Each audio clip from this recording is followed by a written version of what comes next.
Good morning, everyone. Good morning. Happy Sunday. So happy we are here together this morning in the safe space called the SonRise Project, full of love and compassion on this beautiful Sunday morning. It's really where I am. Don't know where all of you all are, but happy you're here for this next 55 minutes or so. God, grant me the serenity to accept the things I cannot change, the courage to change the things I can, and the wisdom to know the difference. Okay, and that has a lot of meaning on this particular Sunday morning, 2 days out from what is probably the biggest election of our time. Before we get into that and our conversation today, let me just share that our beautiful and wonderful resident expert, Dr. Linda McGhee, is back with us this morning. I'm so happy to have her here with us.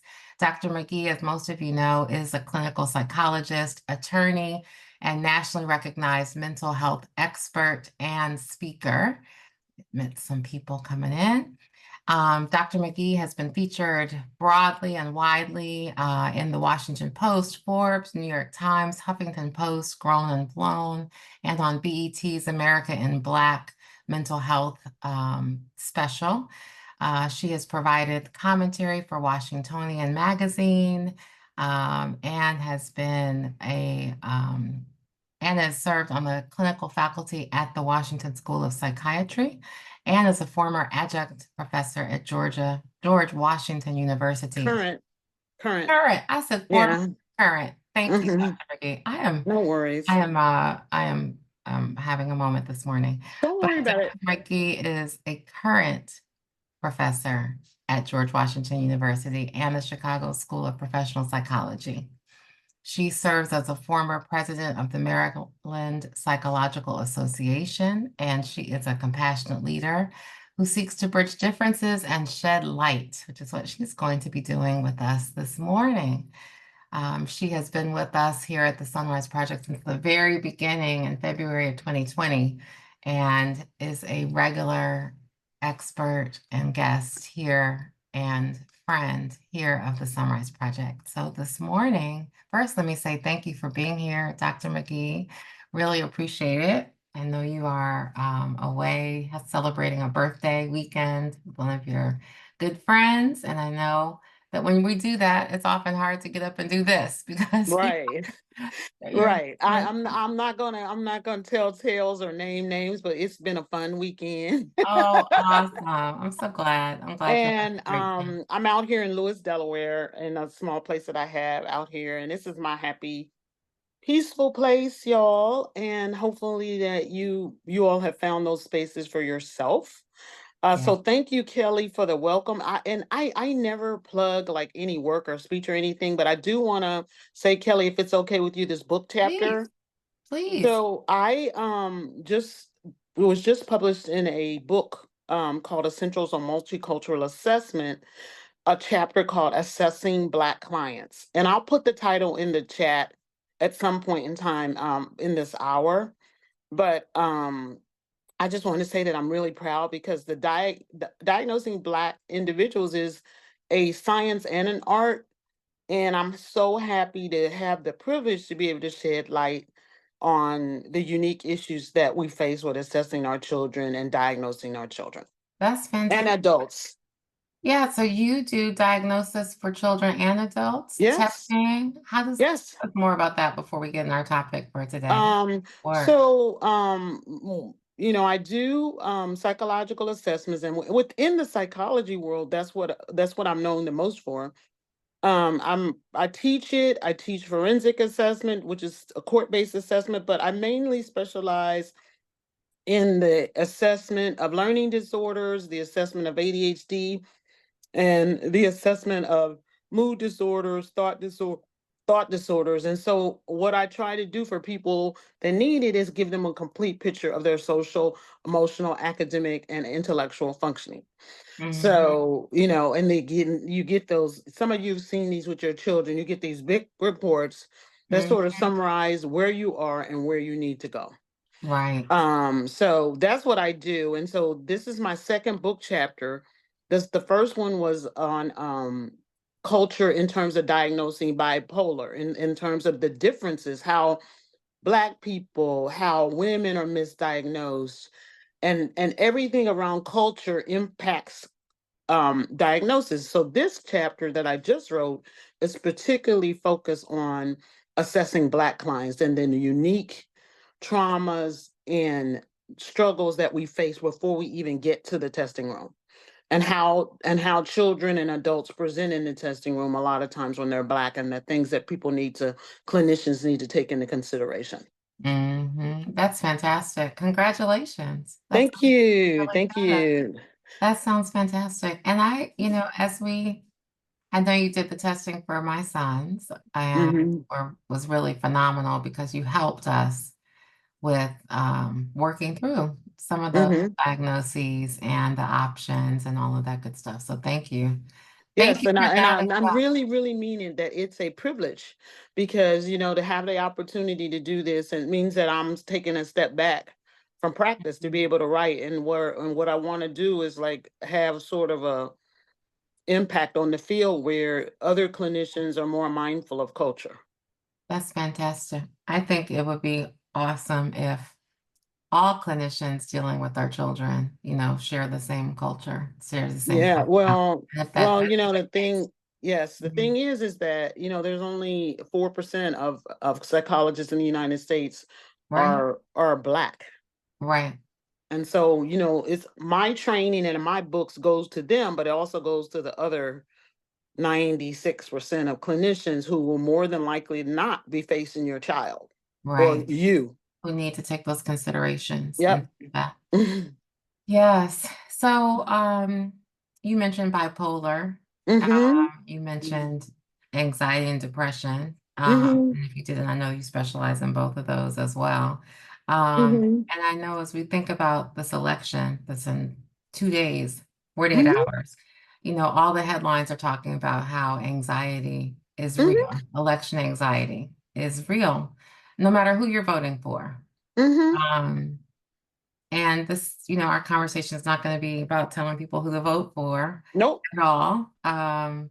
Although we do have our people that we are hoping win, but we're not going to talk about that here. We want to talk about how do we deal with, how do we manage election anxiety, and how can we move through these next 2 days, and importantly, Tuesday, the day, Yep. the evening, that's the So, topic for today. So I want to turn it over to you to give us your thoughts on this. so what I want to say first is that you have to look at this election in the context of history. And we have a long history regard to race, with regard to culture, with regard to gender, and a lot of it is not positive. And so as a result, we're a polarized nation. And so when you look at it in that perspective, you can sort of understand why we're here the way why we are where we are, which is that we have a lot of undealt with issues. And so when people say election anxiety, I just want to sort of clarify that, we are talking about people being anxious, but in many ways, we're talking about people feeling post traumatic stress. And whether that's post traumatic stress from, being in a certain culture, whether that's post traumatic stress from the 2016 election results, whether that's post traumatic stress about hearing negative ideas from one person or the other. But it's really a large part of what we're feeling is post traumatic. And to just understand that when you are looking at everything that's going on, it's triggering. So it triggers anxiety. It triggers some of the things that we feel, which is like inability, watching the news coverage, following the polls incessantly. Last night we were up and looking at Saturday Night Live. Um, so every time you watch it, it triggers more anxiety, because why? You're worried about the result, you know? And this is a real concern for people who are going to be impacted by the results of the election. So it's not all in your head, it's real. Mhm. So I just wanted to outline what we're feeling. People feel their heart palpitation, they can't sleep, they are upset, they are confrontational with people, um, and we're at a point, an inflection point in the country where like I was in a faculty meeting, Kelly, on Friday at George Washington, and basically the universities in the surrounding area, including Howard, that are going to be hosting the vice president, they're basically expecting the worst. I feel like we're gearing up for like riots or trouble. So we, all the universities in the DC DMV, including GW, have these contingency plans for Tuesday and for Wednesday. And I just don't think a lot's going to be done this week for the education of your children that you all are paying for. So there is that. So I just, before, Kelly, you asked me anything else, and we're obviously going to talk about ways to address your anxiety, but I wanted to just sort of give you the backdrop and to see if either you or Dee have any sort of questions or things that have come to your head about this election and how people are feeling about it. Yeah, Or Dee. anybody from the audience. Dee has her hand up. Go ahead, Dee. Hi, good morning, Dr. Linda. Hey Dee. So my question, a huge question, deals more so with after the election, Uh-huh. not necessarily the results, but you Mm-hmm. see a lot of social media posts where people say, don't be divided, it's just an election. You have a right to choose who you want to lead the nation, and all those things I do agree with. I think what's hard for a lot of people is how do you maintain healthy and positive relationships with people who have shown that you have fundamental differences and beliefs. So Well, it yeah, okay, so I think that's a really good question. What do you do? And this is really tough because some of our disagreements are not about whether our tax percentages should be 24 or 20%. Some of our disagreements have to do with marginalization and oppression. And I think that it is okay for you to build your alliances and friendships about people that align with your values. Um, I don't encourage violence, obviously, and I don't even encourage discourtesy. But in order for you to take care of your own mental health, I do encourage distance, because you're dealing with people, a lot of which you're not going to change their mind. And if you encounter them, or if they approach you, your best bet is just to discontinue the contact. Um, and to sort of limit your relationships. And I feel like it's okay to do that. Normally, I do not say distance yourself. I tell people to keep talking, but under situations like this, I encourage you to take care of your own mental health. Um, Another issue that has come up is like your safety. So I definitely encourage people, please do not put yourself in an unsafe situation to try to oppose or confront someone who has an opposite view from you, or who is yelling and screaming at you. Because and I'm going to just keep this real. People are packing, y'all, and they have weapons and guns, and they're looking to provoke you, okay, into a response that can trigger their response. So I'm asking everybody that's listening, I hope that you all tell your friends, is your personal safety and the safety of your family is first. So please do not put yourself in an unsafe situation to deal with this political situation.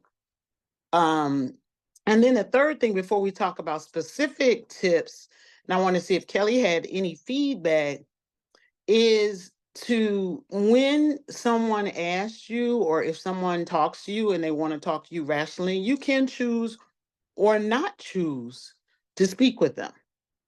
right? Like there have been a couple of people that I have spoken to about this situation and my opinions, but I choose very carefully whom I'm speaking to right now because, like I said, the level of discourse is not good, and I worry. So this week, pay a particular care to who's around you and your surroundings. Pay particular care to your own mental health, and if that means that working at home this week and turning off the TV is a good thing, right? If that's good for you. And the one last thing I want to say before we talk about specifics and I get Kelli's input is election day is the end of the election.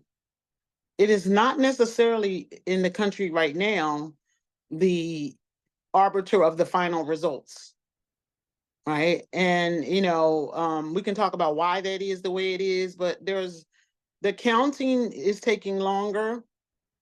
And so just understand that we may be waiting longer than election day to find out the results of the election. And I want you all to be very mindful of your coworkers, of your family members who might be having a hard time dealing with it, and give people their opportunity to sort of be a resource for them. Hopefully, they will be a resource to you, but for you to actively speak with people that help you to stay safe and help you, I mean, psychologically safe, um, and to help you keep your own mental stability. Kelli, is that what you were thinking about also? Is this like how people take care of themselves during this period? Yeah, I think there's several things that you said that I think are interesting and worth exploring further. I think you mentioned something which I thought was interesting. I have not seen the Saturday Night Live Mhm, episode last night yet. mhm.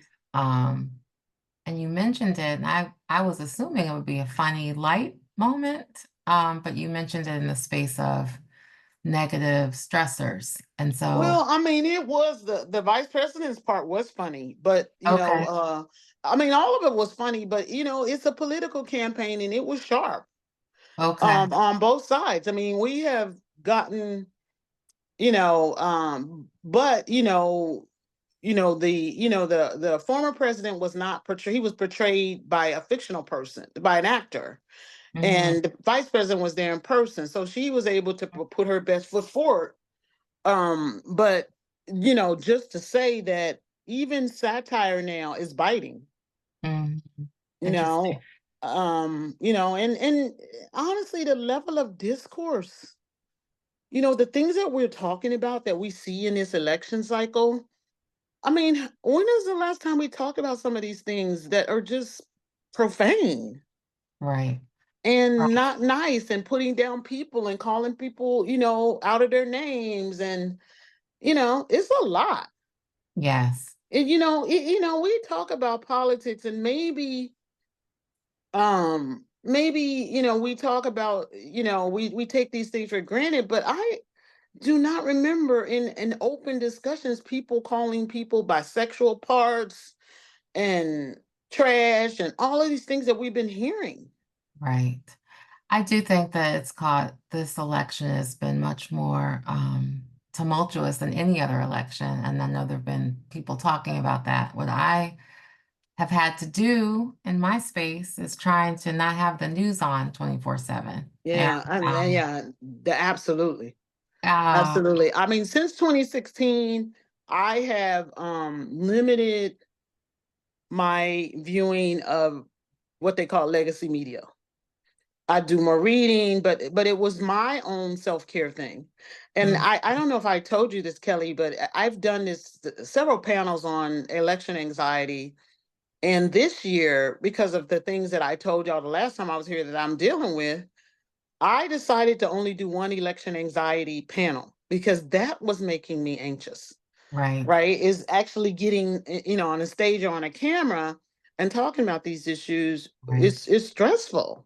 right, So, I wasn't really pining about the quality of the show. It's just that, Kelli, everybody's got their own perception of all of this stuff now. And half of the population views it, what the other side does, is the worst thing that ever happened. Right. And unfortunately, regardless of what happens in this election, we're going to have to deal with it. Mhm. The people that have hate in their hearts. There's if you don't mind, I'll take a question or two from the chat. Of course. Um, someone asked about what to do in terms of their children at PWIs and HBCUs. She has one child in both. And so my advice is, like, a lot of people, it depends on how they're feeling. If they're feeling like they want to stay on campus, regardless of where they are in the country, that's fine. But I would have a chat with both children about being mindful of their surroundings this particular week.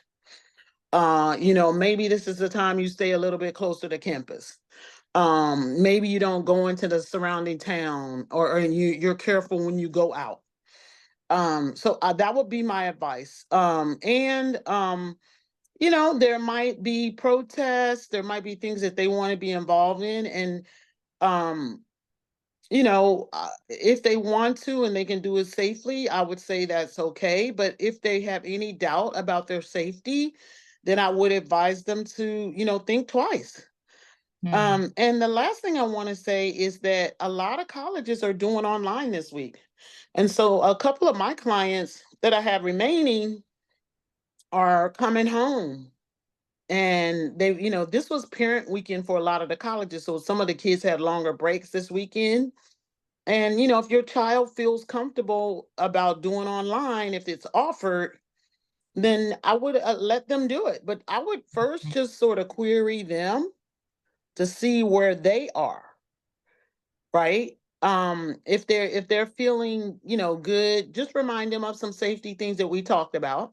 If they're feeling like they want to be, basically in their room, they need to check on university policy. But to emphasize safety over everything, not Mhm. fear, um, but safety. It's Mhm. just common sense. Right. Um, Another thing in the chat, ask about people you already have some kind of relationship with, neighbors, coworkers, friends. It's brought out sides that I never knew existed. That their tolerance or mistreatment of other people, laughing at people. How do we continue to smile and have everyday interactions with these people? That's the question. Is do you, right? Because some of us are dealing Mm. with children who have disabilities. Some of us have children or who are veterans ourselves. Some of us are from various ethnic um backgrounds that are the butt of jokes. So I just, like, fundamentally wonder, like, if it's just a smile, if it's just a wave at them, if you want to continue that, that's fine. But as far as any deeper relationships, I think that you should go with your gut.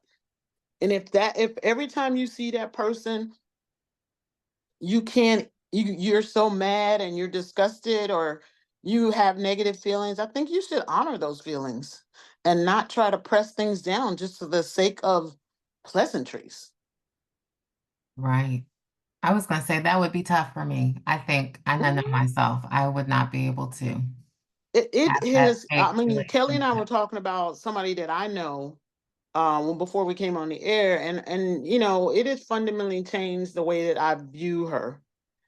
Am I courteous? Yes. But do I, hang out with her anymore? No. Mm. But like the neighbors, coworkers, Hmm. friends, etc., I think, that's a lot of soul searching, but I think Right. ultimately it comes back to being true to ourselves and Right. honoring ourselves. And if somebody is disturbing our peace, then I Right. think it's for us to decide if we allow that to continue or not.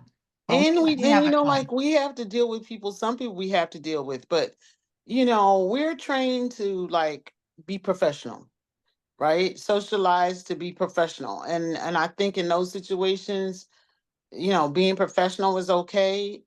Um, But I had this situation come up in some of the trainings where people have actually had to agree to not talk about the political situation at work Mm, because, because it was causing too much stress. And those rules had to be enforced when one side wanted to do it regardless of the sort of strictures. mm, mm, And, so I think that it's really, you have to search your heart about some of these people. And some of them might require you to, like, say, like, listen, this is what's happening. You're making fun of this group, or you're talking about this group, or you feel this way about this group, and that hits me. Just mhm. letting them know Right. without, confronting them that hurts. And you don't even have to be a member of the group to feel fear and upset and, just genuine disgust Mhm. about the way that people are being dehumanized. Right. Right. Yeah, some of the ads, I was visiting my mom in Ohio recently. Some Mhm. of the ads were just I had a speech in St. Louis, and then unbelievable. I went through Indiana, which is where I'm from, y'all, Evansville, Indiana, and flew back through Louisville. And the ads that I didn't see on those three jurisdictions, oh, they were disgusting. Yeah, yeah. Really bad. And so for people that are being marginalized or talked about, or so many of so many of our communities, it's just really hard. So I would have a tough time with that question that's in the chat about how do you smile at those people? I would not be able to, I don't think. And I think there's a way to back off without, like you said, without being confrontational, because we're not trying to incite any sort of The violence or first, the anything. first, the first lady. I mean, when I say the first lady, I mean Michelle Obama. Um, Michelle Obama says that has this phrase about quiet ghosting, right? Where she just like Mm, slowly backs away from people.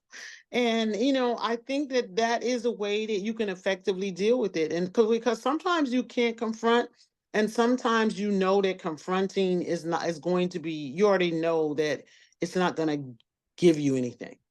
right. I And love that quiet ghosting. when people are willfully blind, that's another thing. Like, we should like research this. Is willful blindness is that when people refuse to see the truth, even when it's put before them.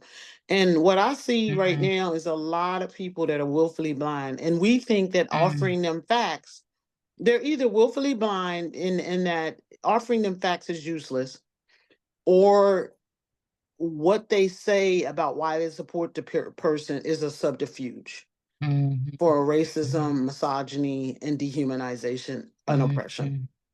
mhm, mhm. The willful blindness. The challenge I had this debate again with my mother the other day, and there are a couple networks that she only watches, and it is, they're very opinionated, and Hmm. I happen to agree with those opinions. However, I was always taught the news was supposed to report just the facts and not opinion. So, Well, I mean, no. I think the one thing that people can agree on, I mean, the one thing that's like unifying most of America right now Mm, is the fact that the established media, the legacy media, is really not serving us. I mean, when you have something that like almost 100% of the people can agree on, um because the sort of ownership by corporations and all of this is sort of like emphasizes the horse race, emphasizes the us versus them, mhm, emphasizes like, you know um both siderism, right? Both mhm, sides have that. This guy has that too, so why are you saying this? And so we've gotten away from, like, objective based reporting, mhm, and it all becomes about a horse race. The and guiding their narrative, the narrative, whatever narrative sort of dictates the ratings. And right, also, and this is something that I'm looking into for something I want to write, is misinformation. right. And misinformation that is targeted by foreign powers, including Russia, that are aimed at African Americans. right? I mean, there are specific things that have been caught in the last few days that have been specifically targeted to African Americans. And so like we just have to be aware of the fact that, you know, they're trying to manipulate Black people in order to seek a specific end. So misinformation and just the proliferation of social media is, you know, really impactful in terms of us feeling anxious. So if it's okay, Kelly, maybe I can turn to some of the solutions Yes, please. or some of the things that and you know, if you all have specific circumstances and things that you want to share, or you can put it in the chat while I talk a little bit about, you know, solutions. So it's not going to come as any surprise to you that I'm going to start with yourself. Check in with yourself. How are you feeling? Are you so anxious you can't function or concentrate? Are you managing? I'm managing it this year, even though the stakes are extremely high. I am managing it. Um, and How are you um, managing it? how am I managing it? Mhm, Well, I mean, you guys heard me the last time I was on the phone. I have bigger mhm. fish to fry right now. And Yes, so my own mental, physical health, you know, I have, like I said, I've suffered a lot of loss this year. And to be honest yes, with you, it puts it all in perspective. yes. But I have also limited my work around this issue. And I didn't deliberately haven't done speaking engagements around racial oppression and marginalization in the last few Mhm, weeks. mhm. Because when you're out there presenting our history, our heritage, our marginalization and trauma, Mhm, I know. it is Mhm, in fact traumatizing. mhm, Speaking to larger audiences that are confronting you, denigrating you, teaching where the kids are like they don't believe in diversity education. I mean, all of that takes a toll. So I've like limited that this semester. I have also elected not to do a lot of media around the election. And I turned off up until last week. I pretty much have turned off um the TV. I've been checking in a little bit lately, but as soon as there's a panel on that like makes me upset, I turn it off. Like, you know, to be honest with you, like I saw something yesterday. Kelly, what really annoys me the most is when they have these people of so-called undecided voters right. on, and that just triggers me so hard because I mean, it's first of all, it's just a lie, and they're not undecided. This is the most opposite election, or the people are so different from each other that Yes. being undecided and talking about doing your research when it's 2 days before the election, like when are you actually going to do the research, and where are you going to Right. do the research? And a lot of the people are attention seeking, so that just bothers me because so much is at stake that they're sitting on TV talking about, and particularly, to be honest with you, people of color, that they're weighing what the Mhm, advantages are. And so turning off the TV. Sometimes you too have to get away from the relatives and the people that Dee was referring to, right? So you're mhm, going to check in with how you're feeling. If you're feeling anxious, employ more steps, right? To feel less anxious. Have been doing some strict self-care where I got up this morning and did my yoga, my breathing, my meditation, whatever, your scripture reading, whatever it takes to mhm. help you to feel calm. Yes. And everybody got that person in their life. I was gonna say something, like that radical cousin or that, and you just need to like not be around them right now. I'm just gonna Mhm. be honest with you. It's like hold off from seeing them for a week. You Yeah. don't need to listen to everybody, even if they're in your family. And that goes double with coworkers. I mean, I've had to tell several people that have approached me in professional and personal settings. It's like, I'm not talking about that right now. And keep walking. And I mean it. Like they're not gonna force my engagement. You're engaged, you own your time, you own your body and your mind and your opinions.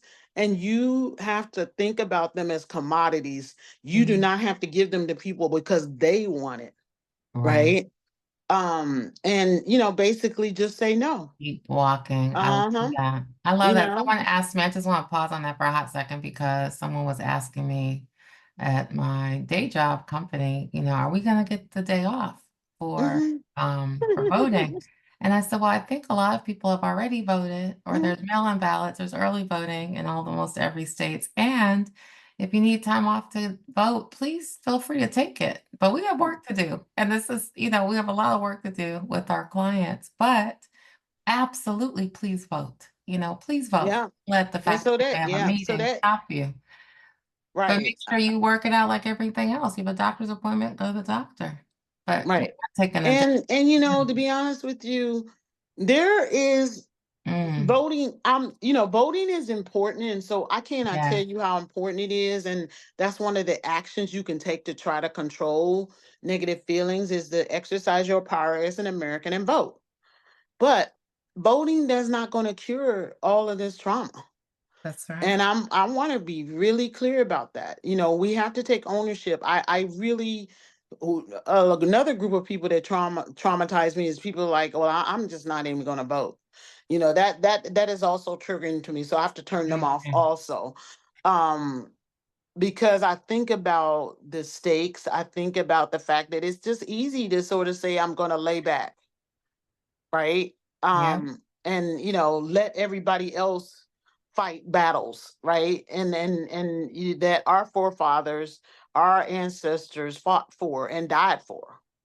Um, but I also think that voting is a power, helping is a power, and these powers are traditional methods that you cure racial trauma with, right? So it's not just that we process the trauma like we have on this call, like we talk about our feelings and we process them.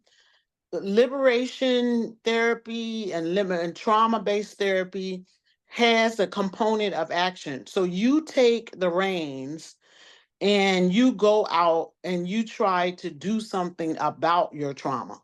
And so helping at the polls, Mhm. voting, Mhm. phone banking, contributing money, because I'm a lawyer, a lot of times I work voter protection on election day. So I Mhm. go to the polls and I help people of any persuasion. I don't know who they're voting for, but I help them to be able to vote. Right. So if you're driving people to the polls or whatever you're Mhm. doing, get out there and do something, even if it's just to convince the people in your family or like I always remind my son to vote. We live in Mhm. Maryland, and so we have a mailing system, and all of our votes are in and we've gotten emails from Maryland to say that they have been counted and have had them for a couple of weeks now. Awesome. So, get out there and energize yourself. And even if you're just doing something positive this week that has nothing to do with the election, like you're volunteering or you're doing something that makes you feel like that you are part of the positive discourse in this country and the positive Mhm. force for change and the positive force for community and the positive force for kindness, um, Mhm. and discussions that are centered around things that we have um some control over how we treat our neighbors, that we're in this as a collective, right? Things that we and things that we have in common. So also, don't just think about, Dee is reminding me of this, uh, don't just think of the national elections. Think That's about every single office, that is on your ballot, because the change starts in your community. So you've seen a lot in the communities about school boards, about local boards having huge influences. So Mhm. vote up and down your ballot. Don't just vote for the president. There are states, for those of you who are out there listening, where you can register and vote on the same day. There are still states today, it's only 9:42 Eastern time. There are still states Mhm. that have souls to the polls, because I know there's a couple of Mhm. people from, I think Pennsylvania is still open, but I check Yep. online. Certain states are Georgia, open today for yeah. voting. Mhm. So make sure that you don't don't trap yourself to just a election day voting if you can, because it's going to be heavy. Mhm. And in the battleground states, it's going to be very heavy. So like if you can vote today, vote today. Go get in line and vote today. Like I said, a lot of the I know North Carolina is having souls to the polls today. There's a lot of, I have friends out there in North Carolina canvassing now. So vote, Mhm. and vote up and down your ballot, because that really Absolutely. influences how the country is run. Right. And the last thing I want to just say is that if it gets to be too much, address that within yourself too. Remember, I said to check in with your feelings. It's okay to feel emotional. It's okay to feel sick to your stomach. It's okay to celebrate. It's okay to look at milestones. It's okay to say goodbye to people that you want to say goodbye to in political life. It's all okay. And I want to sort of just give you license again to prioritize your self-care. Have a Mhm. plan for yourself. If you could, if after you left this call today, you could just jot down, or while we're on this call, jot down 2 or 3 things that resonated with you Mhm. about what you would like to try to do, even if you just want to set aside 5 minutes to pray for everyone. I was on a prayer call this morning and they prayed for everyone, prayed for the nation, prayed Mhm. for the people that were running for office. Um, so, however it is you can take care of yourself, have a plan for it. Mhm. Mhm. I love that. Love that. And I think also, even with our children, to think about the fact that many of us have grown children or Hmm. people that might be voting for the first time, making sure they Hmm. have their plan if they haven't Hmm. voted I already or they make haven't sure that mailed I in. always celebrate that, even though I don't think this is my son's first election, but he is, I'm so glad you voted. Like, I really try to encourage that. I've been taking him to the polls with me since he was in my arms. Mhm. And to emphasize that, like, we're not gonna, change is incremental. It's not fast. And the people that understand the long game in this country are the people that get progress. Right. Absolutely. Absolutely. Um, are there any other questions or comments or thoughts for Dr. Linda about this? Yeah, just checking in too, like, how are you doing? And it doesn't have to be about the election. Yeah. I think for me, turning the TV off has helped Yep, significantly, or just same here. watching Saturday night crazy TV. I'm not gonna call it trash TV, but watching some of the crazy shows is a nice, just Yep, to I told getting people, away from it. like, you're gonna have to look at the OWN channel, which is Yeah. Kelly's preference. Bravo. Like some of my friends Mine on is those shows. Netflix, Uh-huh. Emily in Paris, whatever it is, the Bridgertons, whatever it is that is gonna distract you from the Some craziness. escapism. That's it. It's escape TV. Yeah, And some of it it is is okay. fun. That's it. Agree. Oh, there's a hand up. Uh, Yes, please. You can hit *6 or come off of mute if you're on your computer. Feel free. Good morning. We'll see if she pops okay. off of mute. I would like to Mhm. say we are having a get together. We've been talking for years now of getting together with our Sunrise Village. And so Dee has pushed really beautifully to make this happen. So thank you, Dee. We are actually Yes, together in, D. yes, here in DC. Keeping me and Kelly on track. Yes, talk about forever. So Mhm. we're gonna get together around the National Harbor the first weekend in December. So very informal, no real agenda other than getting together and loving one another in person, the same way we do on Sunday mornings. So will be more information to come, but it's going to be that Friday, December 6th and Saturday, December 7th, with a painting experience on Friday evening. And for people who want to stay out at the National Harbor, we can. It's a little bit of a trek for me, so I'll be staying out there. And Dee has put together a beautiful flyer and information, and we'll send that out this week. So that is coming.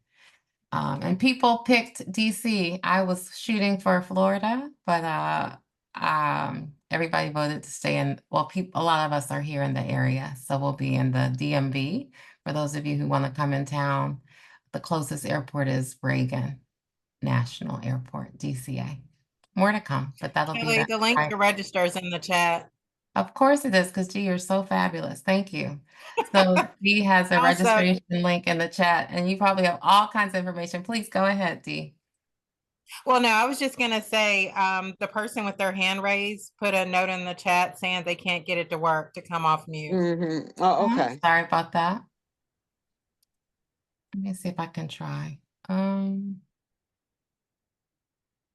I see the person's name and I cannot, it only says ask to unmute. So I'm doing that, but sorry about that. Well, if you want to type your note or your question in the chat, feel free to do so. I'm sorry it's not working for you.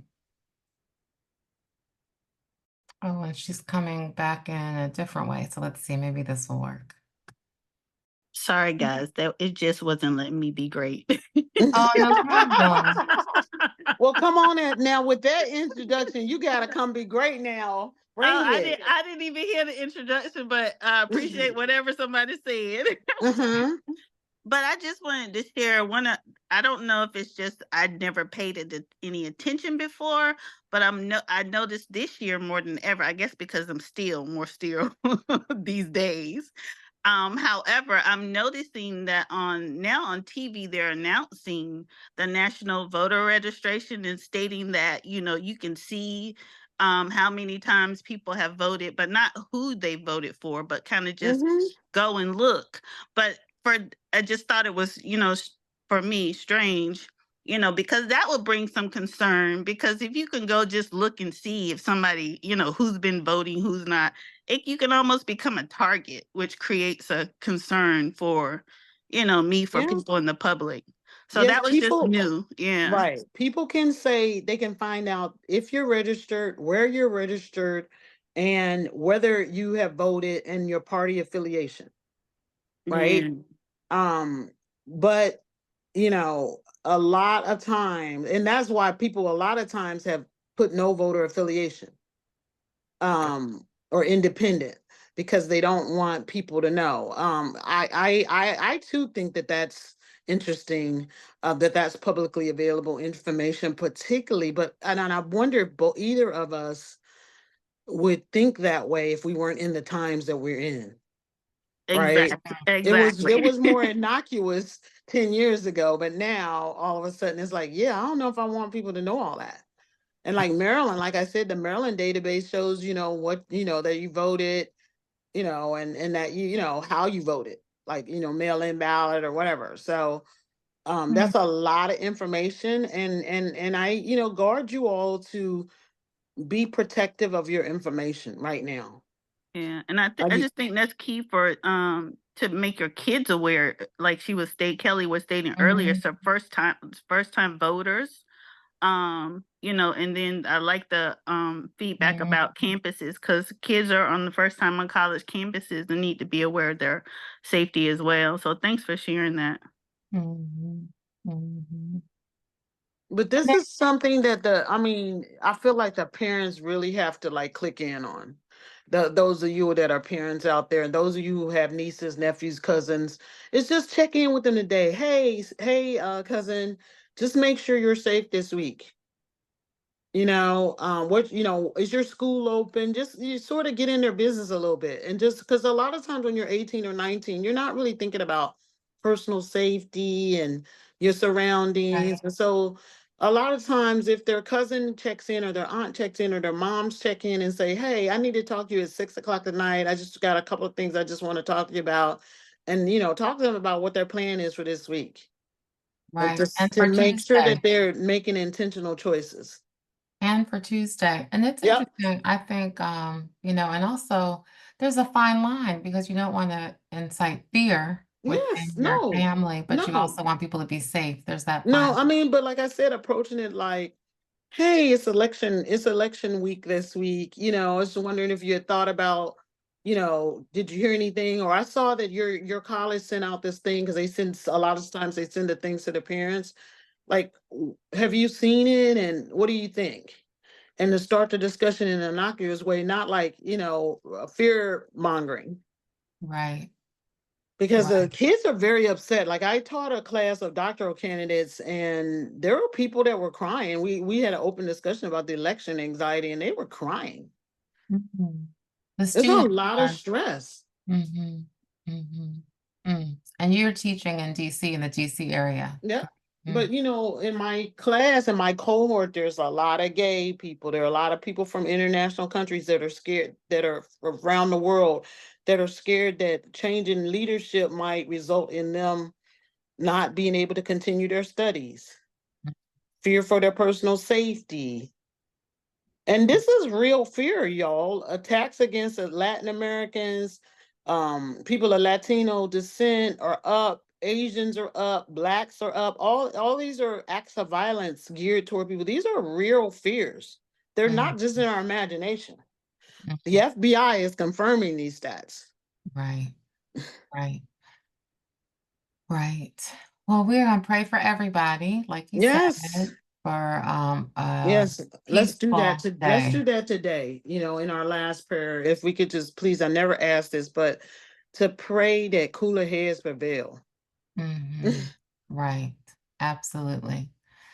Absolutely. Well, I really appreciate you being here this morning, Dr. Linda. I know you have a lot going on.